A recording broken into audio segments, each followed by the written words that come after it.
Welcome to the M&A Unplugged podcast. Our mission is to help you be better prepared for your business acquisition or sale.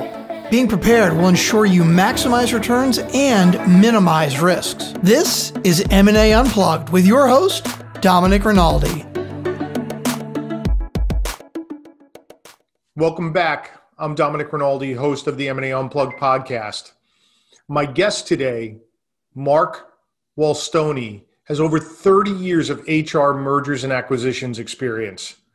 He has seen it all and helped companies of all sizes plan for and manage their HR due diligence and integrations. He has also had to help lots of companies undo the mess caused by a botched integration.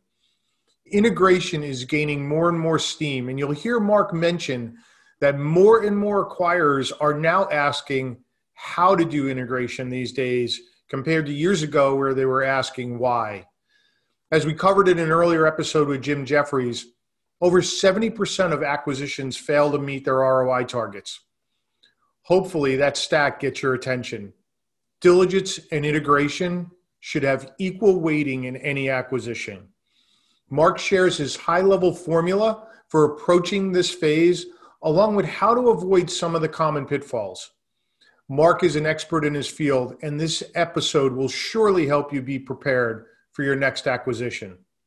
If you really want to avoid the common deal pitfalls and the risk of losing substantial dollars, you need to know how ready you really are to buy a business. Because I believe proper preparation is so critical to your deal success, we have published several free resources to help you be better prepared. You can access these resources on our website at k2advisor.com/resources. Being prepared is critical to ensuring that you maximize your returns and you minimize your risks. Thank you for being here and hope you enjoyed today's episode.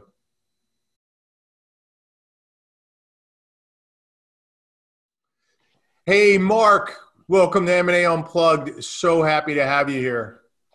Thanks, Domenic. I really appreciate you asking me to join.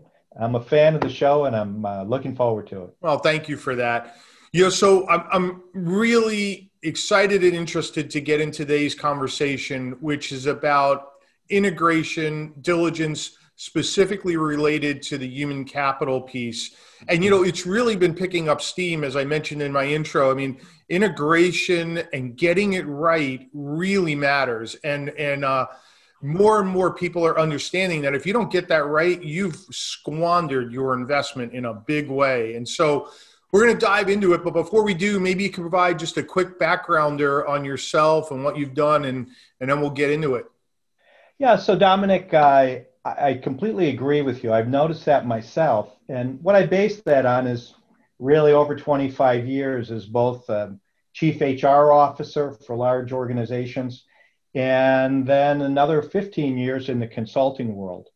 I've always seen an interest in it, but very often the question was why. I think the question now is how. What a great distinction. Why and now how. So that's confirmation that the needle's moving. It's getting through to people that you can't really get this wrong. And I myself have been involved in so many transactions. I've seen when it works well, and I've seen when it doesn't work well.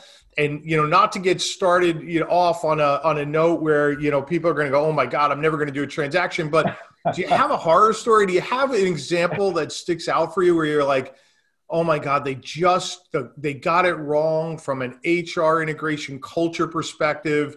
And maybe we can unpack that a bit. Yeah, sure. And everyone has a train wreck story. So as you might imagine, mine are people related. I'd say often when I get involved, it's for merger repair. We didn't do HR due diligence. We've known them for a while, meaning the senior executives, and we just thought it was a fit. It's a culture fit at the high level, but maybe where the work needs to get done and how people treat customers and each other, it's a different situation. Or the culture operates one way when everything's steady state, but then you put pressure on it people start reacting in different ways because they're concerned, they're afraid. And who today wouldn't see an acquisition as just, one other brick in the backpack, one other thing to worry about? So one of the first ones that comes to mind is really a large acquisition where, again, there was overconfidence in, we really know these guys and we'll figure it out. So after the deal closed, then what they found were more people doing things in different places that they knew about. They also found that the certain executives were causing more turnover. And as a result, when the integration process started, people were really sitting up in the grandstand and saying, well, I'm just going to wait and see how this sorts out. I don't agree with this. No one's talking to me about it. I'm just going to sit on the sidelines, which is the worst outcome. Oh my goodness, without a doubt. And did the deal unravel as a result, or was it salvaged at the end of the day? Yeah, it was salvaged in a sense. Let me tell you what I mean by that. Essentially, it was a redo of Diligence after the deal was closed. Yeah. And a result, there was organization structure changes, leaders left the organization, and eventually, rather than being a standalone, the organization integrated into their company and essentially took pieces out of it. It wasn't what they wanted to do, but it was just at the point where they realized they can't run independently anymore. Yeah. Wow. What a shame. What a shame. You put people's livelihoods at risk. You've put your investment at risk. There's never a good outcome. So, Mark, I know you've got years and years of experience helping companies do this. Let's talk about the 3, 4, 5 things or the best practices when somebody's thinking about HR due diligence and integration. What should they be thinking about at the highest levels? So at the highest level, and I'm glad you didn't let my youthful appearance fool you, Domenic. I've been doing this for a while. There's really 4 transitions people need to think about. I won't say worry about, think about. And one is kind of the basic org structure. Are the right people in the right jobs in the right locations? And, this is one of those things that get back to, being the best company, is that looking at that type of thing. And then also leadership selection again. Now you have, if you're going to have an integration, there's 2 people for each job. Maybe there's some jobs that are different. So you have to think about that specific change. So and if I was going to take that into due diligence, then you're looking at org chart structures, but you're also looking at something else. You're looking at key influencers. We're the people that aren't really on the org chart per se at a higher level, but they're the ones that people go to ask questions. They're the ones that at the end of the day, Joe will say to Mary or Mary will say to Tom, what do you think about this thing? Is this for real? Is this going to happen? Am I going to lose my job? So it's looking at the organization in a traditional way, top down, command and control. And then it's also looking at it as a network.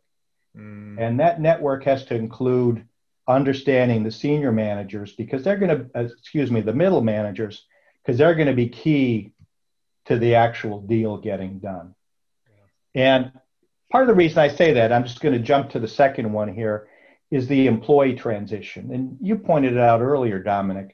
The first question is, what's in it for me? And the second one is, what's needed for me? And that then gets to the fear and anxiety piece of this. It's the actual employee transition. So one of the things to look at there is what's changing for whom and how.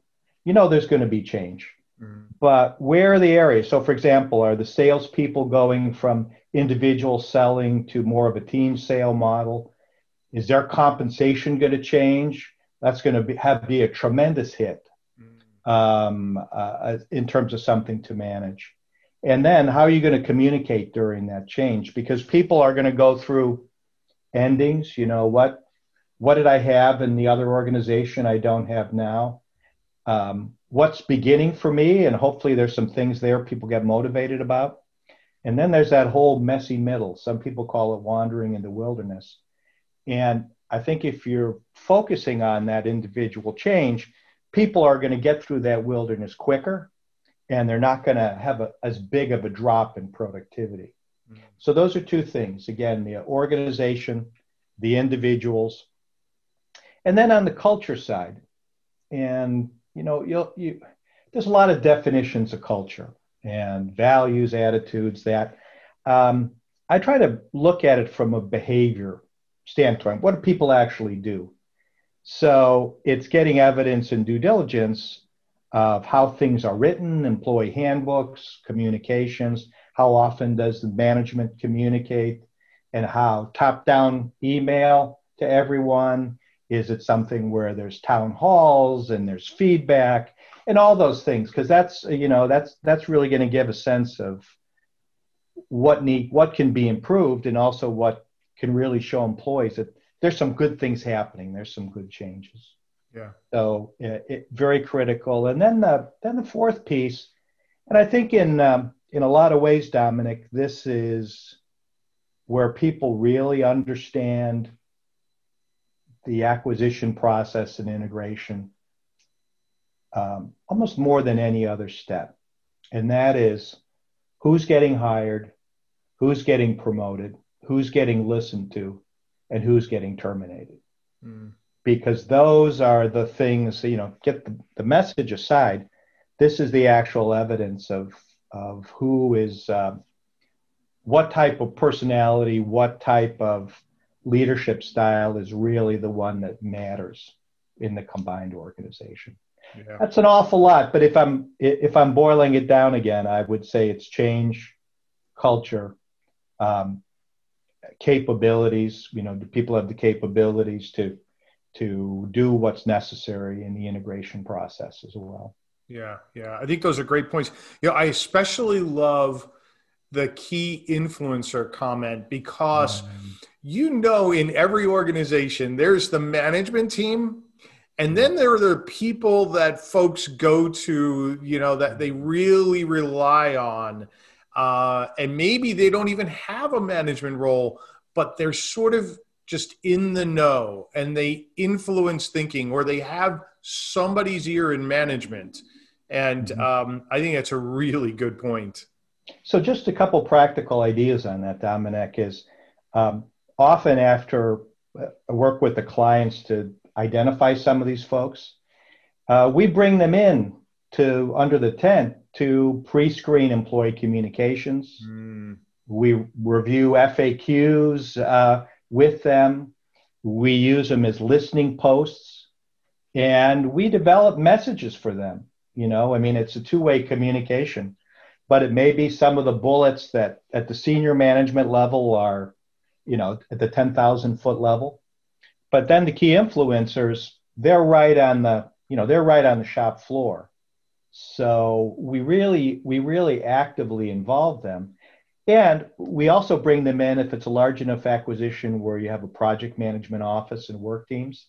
We be sure to get the key influencers on some of those teams, because then when someone says, hey, I don't know, I haven't heard anything, I don't know what's happening, you have someone who has either knows it from experience and being on a team, or they're hearing the key messages and what's next in person from a group. Just a key area. And I would also say too, and it's completely understandable, if we think about change, endings and beginnings, by the time the deal closes, all the senior executives have been through that entire cycle themselves. They know what's going to happen to them. They know what's in it for them, all those things. So to some extent, they're kind of done on day one. Yeah. Whereas the average employee maybe is just Yeah. they're still in that "what just happened to me" stage. Yeah, for sure. Yeah.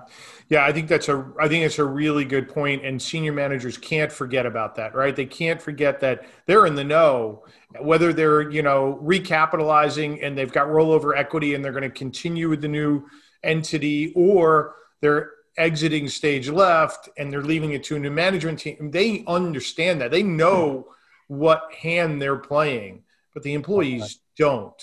And it's so critical, and Mark, it's so interesting because, I've seen so many deals, and there's a couple that come to mind. Recently I had a client who went out and acquired a company to diversify. And they really took the time to go through the integration and think about the people and how they were going to end. They were moving the operation into their facility. So it wasn't like they were just taking over an operation and it was going to be standalone. They were moving people. And to their credit, they nailed it. They kept every single one of the employees, except for the people who didn't want to come, who opted out of moving to the new entity because they were ready to retire or what. And fast forward to today, that business is doing incredibly well. It's been incredibly accretive. They've kept everybody and they have now a seamless operation. And I compare that to another situation that we had where a corporate entity came in, took over an operation, was left it in its facility, but came in and mandated all of these changes based on the way they did business, completely ignoring how that business operated and dealt with its clients and what that business's clients were used to. And it will not shock you, but that business was a fraction of itself a year later. I think it had declined by almost 80%. And here's how you know it wasn't the business, it was really the folks who bought it. The old management team bought it back and brought it right back to where it was before. I've certainly seen. So there's a crazy example, but go ahead. Crazy but true. And I guess the lesson learned that pops out of there for me, and I've seen it as well, is really starting with that deal thesis and looking at the secret sauce, especially for more of an early stage deal. Because I guess that's one of the primary risks is killing that golden goose, and then thinking about what's the integration strategy. Because if it's going to be a standalone, maybe the whole cultural shift and all those things is really going to be more at the level of the senior executives, because not much is going to be changing for other people. But then full integration, like your first example, change in facility, perhaps change in supervision, certainly that visibility, integration. That's the piece on the deal that says it's going to be really important to look at all those factors and come up with a plan. Again, communications, culture change, and capabilities. And the stakes are high. I had Jim Jeffries on not too long ago. And he talked about how 70% of acquisitions miss their ROI targets. It doesn't mean they don't return ROI. It just means they miss their targets. The stakes are high. I mean, that's an incredible percentage to be missing their ROI targets. So it tells you there's more to be done in this area of integration, and especially when it comes to the people. I believe so. And again, when I think about people, one of the questions to ask is how important is people adoption to the deal? And if something's an add-on, maybe adoption doesn't mean as much to 80% of the employees. But then if the deal's not going to work unless everyone is, if not on board, ideally not only on board but committed and engaged, then that's where the level of effort goes up. And that's when I think really the deep dive is important too up front. And even in organizing a project management office, sometimes I'm supporting a project management office on a change, communications, and HR work stream. Sometimes on a smaller deal, I'm just advising a senior executive because they want to be perceived as, and accurately so, as the person who's up front. And they're not looking for a consultant per se, but they recognize that they need a sounding board and someone who's can see the patterns, versus relying on a toolkit. The best tools and templates, we can all find those on the internet, right? Yep. But as far as actually seeing it, that's a different animal. So Mark, I want to shift gears just a little bit. Sure. Our audience runs the gamut, from companies who have an HR department who can manage, some of this integration stuff, to folks who don't have an HR department, don't even have a head of HR. Sure. I want to attack the companies first who have, HR talent and a management team and infrastructure. What is your sense? Are HR groups gaining the knowledge and the expertise to do this themselves, or are they having to pull in, experts like yourself for certain pieces? I mean, where's the evolution from an HR perspective and their skill set when it comes to M&A? Yeah, so I think in M&A, whether it's HR or any other group, it's the number of times you've done it before. It's the battle tested person. So the way what I typically see is one situation, they've never done it before. And that's less there. But so then they want to bring in an advisor to help make sense, right? Again, patterns, toolkits, roadmaps, all those things. The second piece is they've done it before and it was a disaster. It was a train wreck. And maybe they didn't even integrate the past company. They just gave up and left it there. So they're almost looking to do two things. And then the third is they're a well-oiled machine. Everybody knows what to do. But it's a bandwidth problem. They've got too many deals going on. So I see HR people who haven't done it before. And, they're looking to improve their capabilities or get that perspective for multiple deals. Or the second one, the train wreck, is, there's some lessons learned, and maybe they in the organization in the back of their mind are thinking, this is a company or career killer. Yeah. So I want to do it that better that way.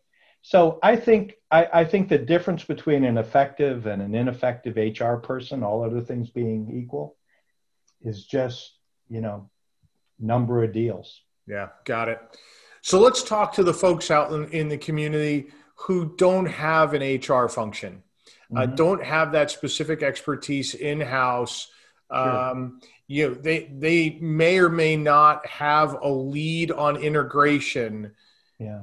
What should they be thinking about and doing as it relates to this function? I think the primary thing they should do, and I know this is a challenge with day jobs, is pick someone who is accountable. Yeah.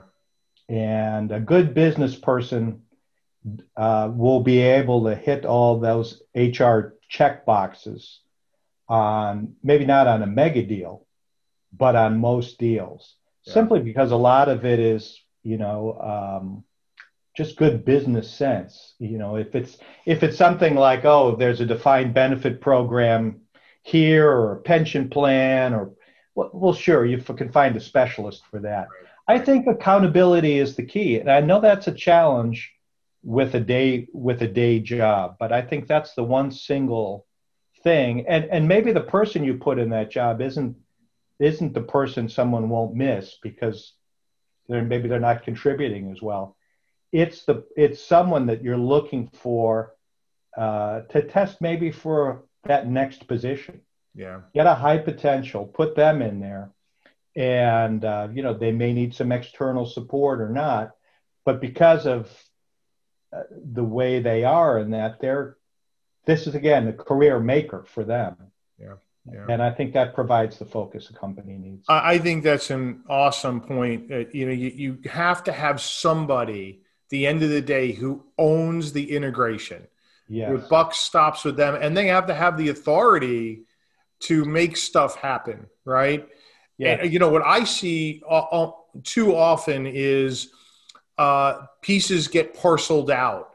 Mm-hmm. You're responsible for IT, so the head of IT is going to take over just IT, and then you're giving your production folks responsibility for production, and it's scattered everywhere. Yes.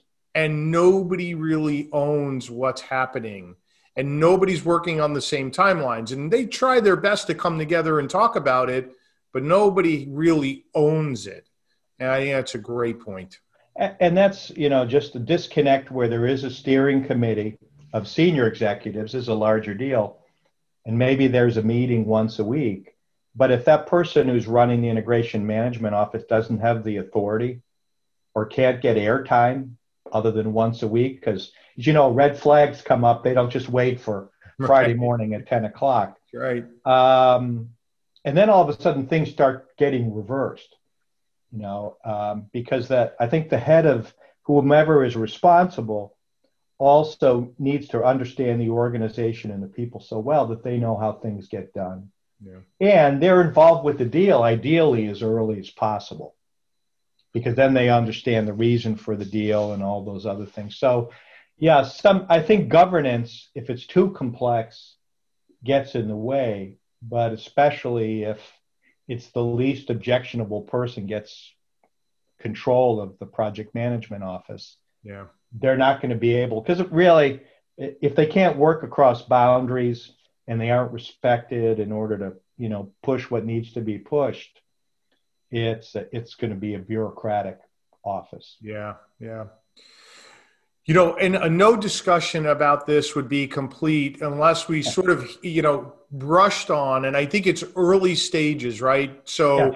I understand that our thinking might be evolving, but, with COVID and the pandemic and companies now, running virtually and with distributed workforces, this is adding a whole new element to how you evaluate, the effectiveness of your talent. And, that network that we talked about earlier with the influencers, I mean, that could shift. I mean, it could be hard to really find those folks. So any advice, for folks that are doing due diligence now and what they need to be thinking about with, virtual employees and distributed workforces? Sure. Yeah, I think I think there's a couple different cuts at it. And one maybe is the technology side of it. If your own technology, how long did it take the organization to move people to that remote environment, and how well is the technology enabling that change?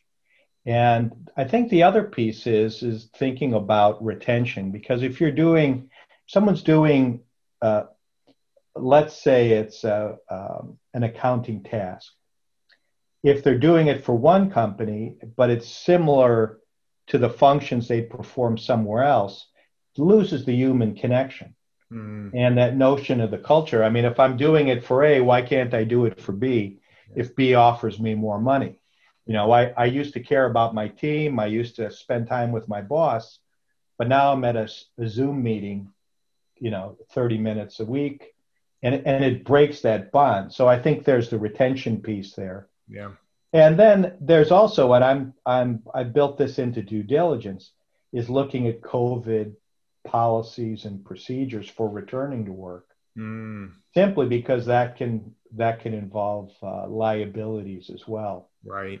So again, and then I think also the capabilities, and this goes to culture too, Dominic, is some cultures are, especially that, a fun culture, or we go out once a week, and that creates a certain bond. Not all leaders can lead remote employees though. Yeah.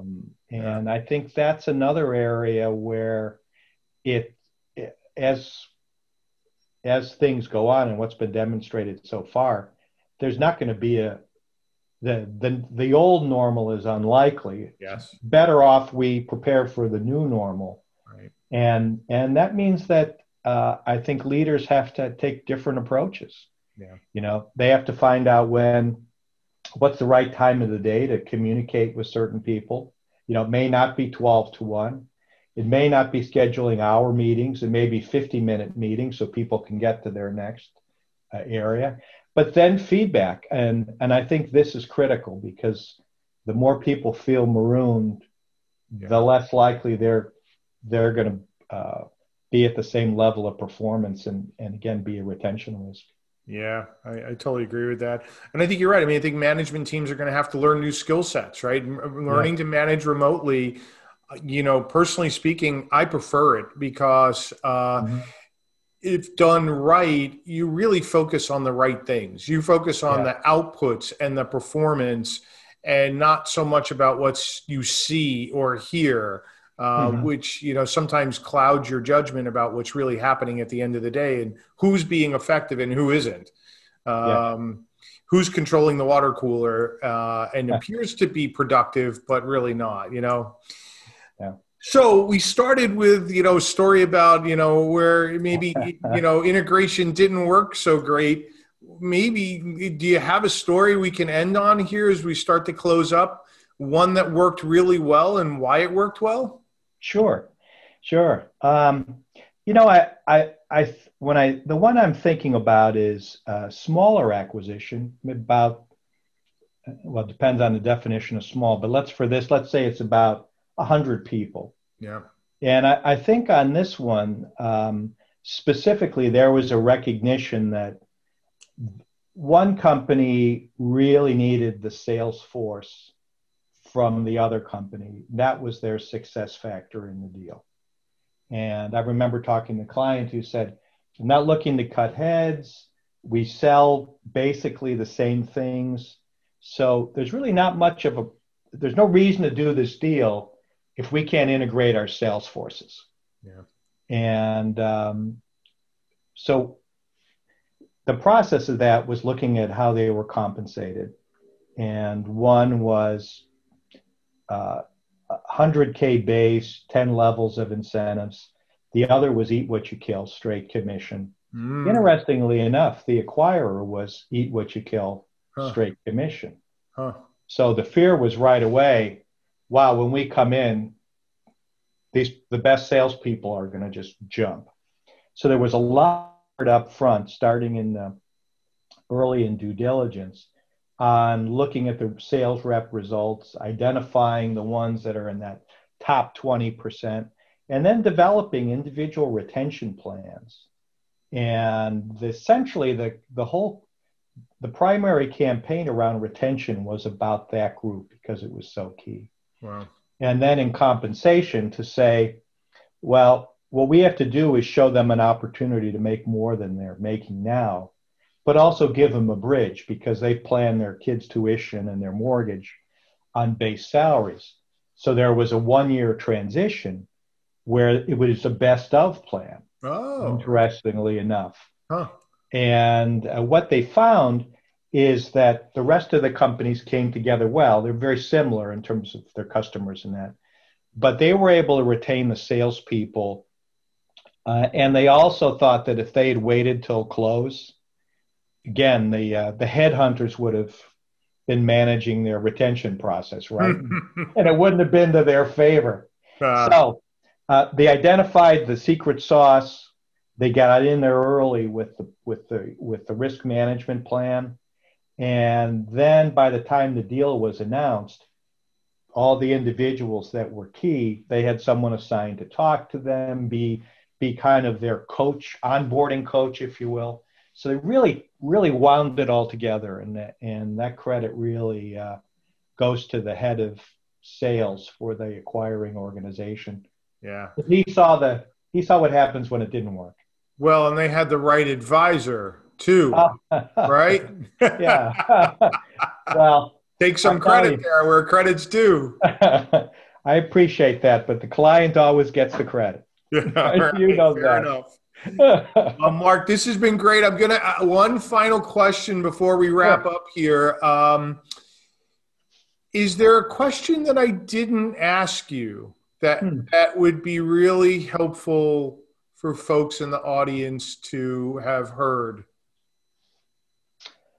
I think I want to go back to one we talked about a little bit. Okay. But it's this notion of culture. So you mentioned Jim Jeffries, and you mentioned this 50 to 70% of why deals fail. Yeah. The answer to that, if you're reading a lot of those articles, starting with the original Harvard Business Review one, it was culture. Culture wasn't a fit. So where can that be a false assumption? It's the definition of culture. It may be that leaders couldn't get along with the other leaders. It could be that the compensation pot wasn't right. It could be they didn't communicate. But the culture piece can be a get out of jail free card. So I would say if in any situation where culture comes up as, oh, there's a culture problem in this, it's got to be practical and pragmatic in terms of what that really means, you know. And again, I just use how people treat each other and customers and how they do that normally and under stress, who they promote, who they hire, who they fire. That's where culture really, really matters. Yeah. A lot of it today can be white noise. So again, just tying those two things together of why deals fail and culture, you really got to peel that onion, I think. Got it. It's like it's easy to blame the youngest sibling because they can't really stick up for themselves. So yeah, that's exactly right.